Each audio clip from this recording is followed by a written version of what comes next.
Hello everybody, welcome to another video. I'm drinking some tea, so it's tea time with Josie. But today we're going to talk about a very, I guess, touchy topic. I was watching Obese to Beast video the other day. I'll link that right here on the screen. Just click the screen. He was talking about his own experiences with eating disorders and like under eating and such, and like his tips on how to get over it or how to like get out of it before it becomes an eating disorder. So definitely watch that video.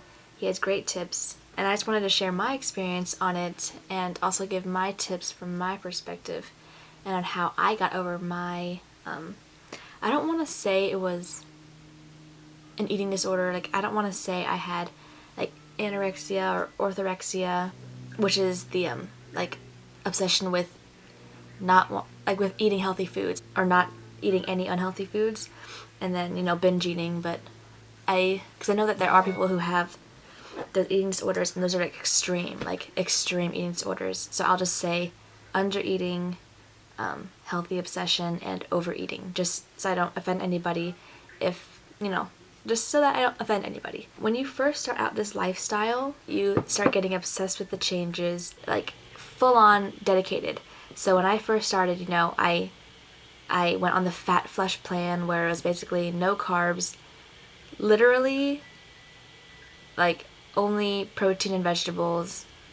And then I guess I had fruit too, but it just got me in the mindset that carbs are bad, which they aren't.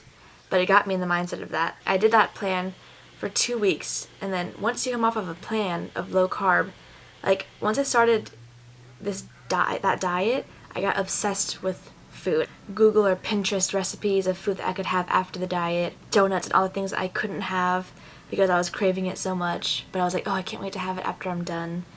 But then once I finished it, I was like, no, I can't have those because I'm going to reverse all my progress. So what did I do? I kept restricting. I kept going down, like lower and lower. The plan is supposed to get you to like go low carb for 2 weeks and then slowly increase your carbs to maintenance. But I was so scared to do that because I didn't want to gain everything back.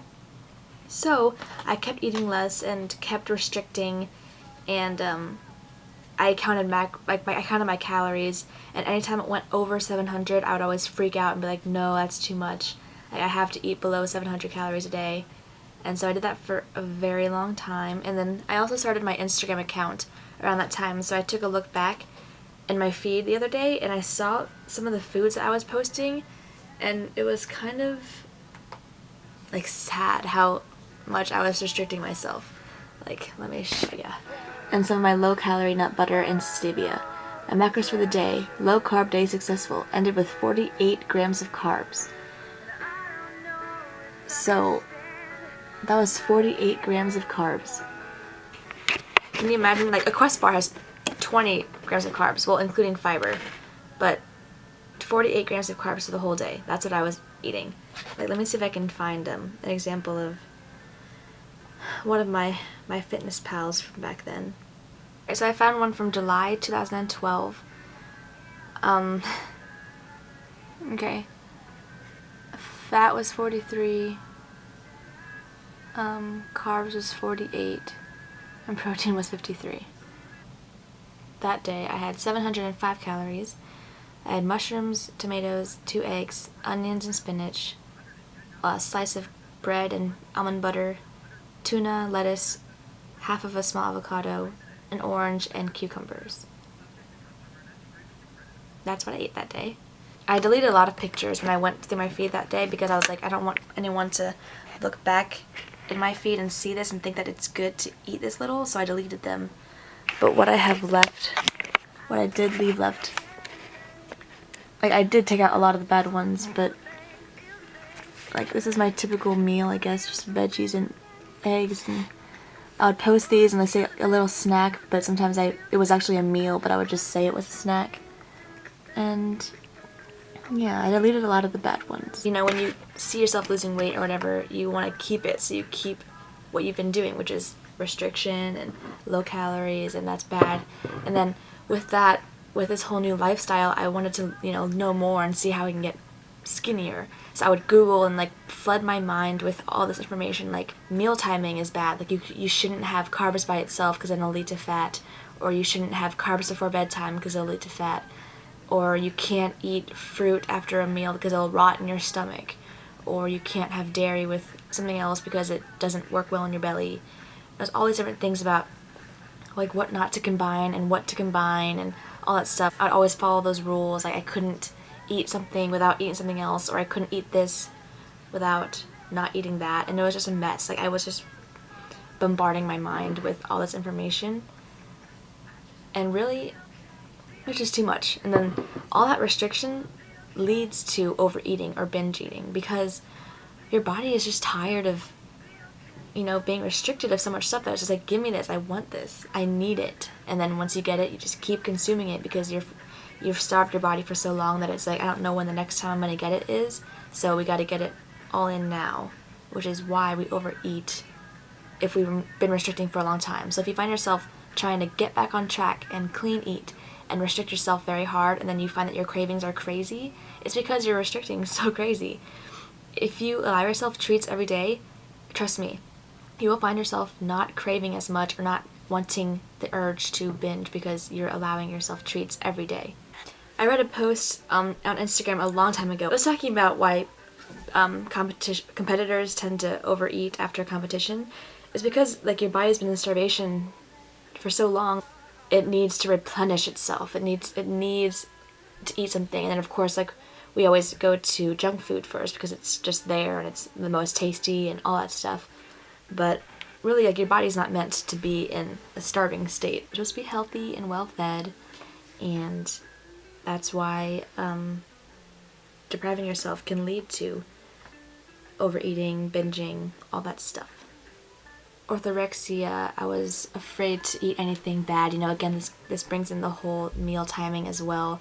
Like, I would not eat a piece of bread by itself. I would have to put some kind of fat on it to slow down the insulin spike, or like the glycemic index. I was also like learning about the glycemic index, and I couldn't eat high glycemic foods, and it was just like way too much information that we don't need. Like we just, all that's important is, you know, like don't think about meal timing, don't think about what foods you can or cannot have or what's healthy or unhealthy. Of course you want nutrient dense foods and essential nutrient dense foods, you know, vitamins, minerals, amino acids from protein, all that stuff. But don't make it dictate your diet. Like, all you have to really focus on is controlling your portion sizes and being active, because that's what's going to get you to your goals. You don't have to eat strictly clean to get to where you want to go. You don't have to follow the glycemic index diet or meal timing or meal combining to get to your goals. Now, if you're trying to bulk, eat higher than your maintenance, or trying to lean out, eat lower than your maintenance, then you're good. But the whole thing is you don't want to eat too low, because that will just set you up for failure in the long run. Or I know it for me it did. I know for a lot of other people it did. So just try not to set yourself up for that if you're starting out right now, or if you're already starting out and you're realizing that you're too low. Try to increase your calories right now. So that's like, how do you fix it? How do you get on a healthy weight loss plan? And that is, you know, I always advocate intuitive eating, of course, because that's where I am now. But to get out of where I was, I did start counting calories. This is when I was, you know, the cycle of clean eating, binging, clean eating, binging. I was like, what's wrong with me? How can I get out of this? What do I do? And honestly, the first step I did was started counting calories again. I know I don't count calories now, and I always say like intuitive eat, but really counting calories initially got me out of it because I realized I was under eating way too much. So when I started eating at maintenance, I felt less hungry. I didn't feel the need to overeat anymore. And I was like, oh, is this the whole reason that I've been going crazy? Because I've been starving myself? My body's telling me eat more? So that was the first step. I increased my calories, or I started counting them to know what I was eating. So if you're not counting now and you're having these, and you're going through this, then I suggest counting your calories to see what you're eating right now. And if you are already counting calories and you're going through this, then I suggest increasing them, because seriously, you don't want to have to eat less to lose weight. You want to be able to eat more and still lose weight. And how do you do that? By building your metabolism back up, increasing your calories, working out. All those factors will increase your metabolism, because you don't want to have to eat 700 calories a day to lose weight. You want to be able to eat like 1,700 calories a day and lose weight. And the only way to do that is to get your body accustomed to it and increase your calories slowly. And so if you're still counting calories, next step is you can do macros, which is what I did. I will put links down below on how if it fits your macros, IIFYM actually got me out of binging. I'll put a link below. It's to my blog where I did a whole post about it. But yeah, that taught me flexible dieting. So that got me out of the mindset of orthorexia or obsession with clean eating. It got me out of the mindset of I have to eat these things together, so meal combining or meal timing. And it got me out of those stupid things that I learned off the internet when I was obsessing over finding out how to get to my goals. And so yeah, macros helped a lot, counting proteins, carbs, and fat. If you don't know how to do that, check out iifym.com or Google it, YouTube it. Seriously, Google and YouTube are great sources to find out anything. I know some YouTubers that count macros that have like really informational stuff on that. Is Michael Corey, he does that. He has like a bunch of videos on that. So to get out of under eating, increase your calories, start counting your calories, to eat at your maintenance, And if you're scared of increasing your calories because you're so low right now, you don't have to do a drastic change. Just like start increasing it 100 calories per week. And then you can start counting macros once you've gotten used to counting calories. And just don't be so strict on it, I guess. Do like guesstimations, like a cup here and there. You don't have to be like to the gram if you don't want to get too obsessed with macros. And then the third and final step, if you've gotten hold of calories, gotten hold of macros, maybe it's time to now try out intuitive eating. I highly suggest this book because it is a lifesaver. And I also heard that Brain Over Binge is a good book also. There's a lot of books that I should read, but haven't gotten the time to do it yet. Intuitively eating, just not being stressed out by numbers or anything like that. And I guess those are my tips. I know it's not as easy as I say. Like, it's gonna be tough to implement into your life, but I'd like to take it day by day and work really, really hard at it, because don't give up. Because if you give up, then you're only giving up on yourself and your happiness, and you deserve to be happy. Everyone deserves to be happy. So just really try, and I know you're trying because it's your life. Just don't give up. Never give up, and just work on it every single day. Not every day is going to be easy. Not every day is going to be perfect. It's going to get better though if you keep working at it and try out these. Try out counting calories and macros if you're too low right now, because you'll see that, oh, snap, I was eating down here when I should be up here. And then when you're eating here, like, oh, I'm so full.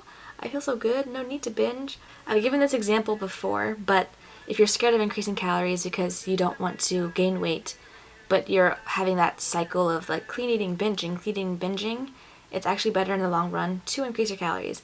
Because let's say like you eat 800 calories a day for 4 days a week, restriction, and that makes you binge 3 times a week, let's say up to 4,000 calories. So the total of that is going to be, I did the math in the bottom, it'll be 15,200 calories a week. Okay? Now if you increase your calories to 1,600 calories a day, so times 7, with no restrictions, 1,600 calories, you feel full, no need to binge, 1,600 times 7, that's going to be 11,200 calories per week. So that's like a 4,000 calorie difference, which is over a pound. So really in the long run, it's going to be better if you increase your calories, because it's going to make you binge less or overeat less because you're feeling fuller on a higher amount of calories. Yeah? I hope that helped. But those are my tips. I hope it helps out a little bit. I hope you use it. Just think about where you are right now and see if you need to implement these tips.